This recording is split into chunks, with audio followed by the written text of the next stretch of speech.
Roses are one of the most well-known flowers in the entire world, and for good reason. In my opinion, they're also one of the most beautiful flowers in the world.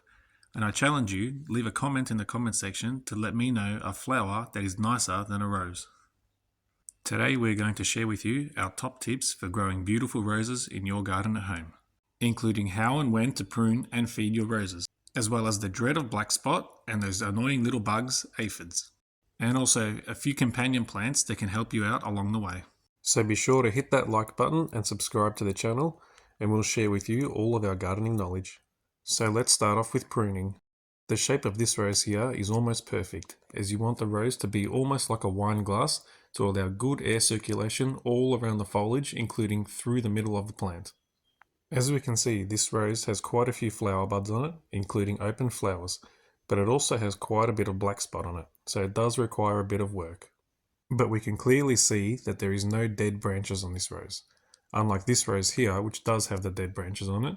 So when we come through to prune, we will definitely need to be removing these down to the lower node.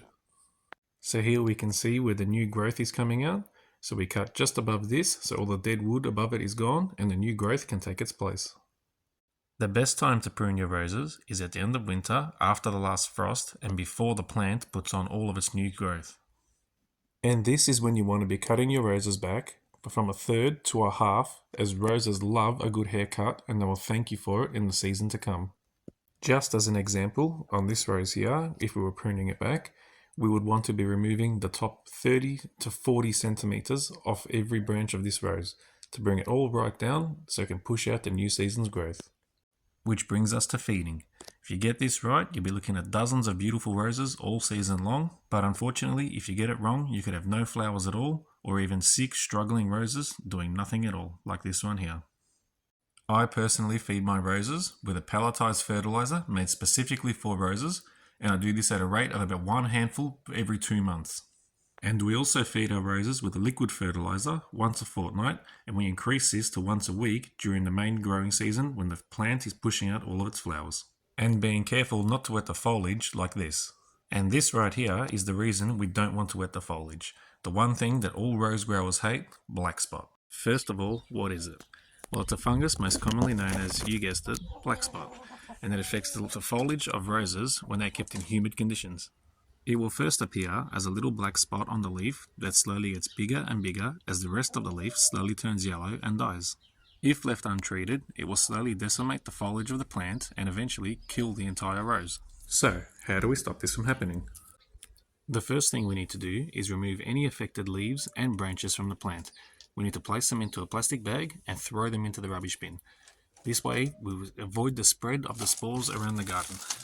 So this right here is a perfect example of what you do not want to do, because next time you come and water the plant, the water will splash off this back up onto the bottom foliage of the plant and spread the black spot back onto the plant.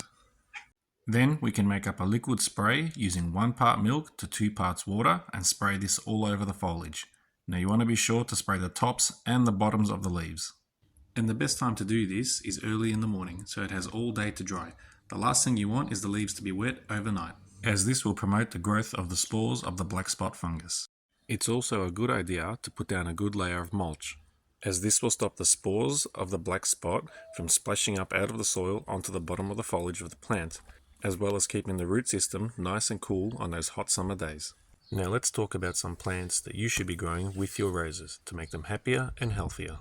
The first one is sweet alyssum, and the benefit of growing this plant with your roses is that it attracts a host of beneficial insects, including ladybirds and hoverflies, which will feast on the aphids that are attacking your roses. And the other one is nasturtium. Now the benefit of growing this plant is that bugs like aphids would much rather feast on the nasturtium plant than your rose, so your rose will be happier and be able to thrive. Now, fortunately for me, but unfortunately for you, I don't currently have any aphids to show you in my garden. However, I will leave a link at the end of this video to another video that will show you how to make a spray that will completely eradicate them from your garden. I hope you enjoyed our video on our top tips for growing beautiful roses in your garden. If you think we left anything out, then please let us know in the comments section, as we'd love to learn anything that you're doing that works for you. And as always, please like the video and subscribe to the channel if you like the content. And thanks and bye for now.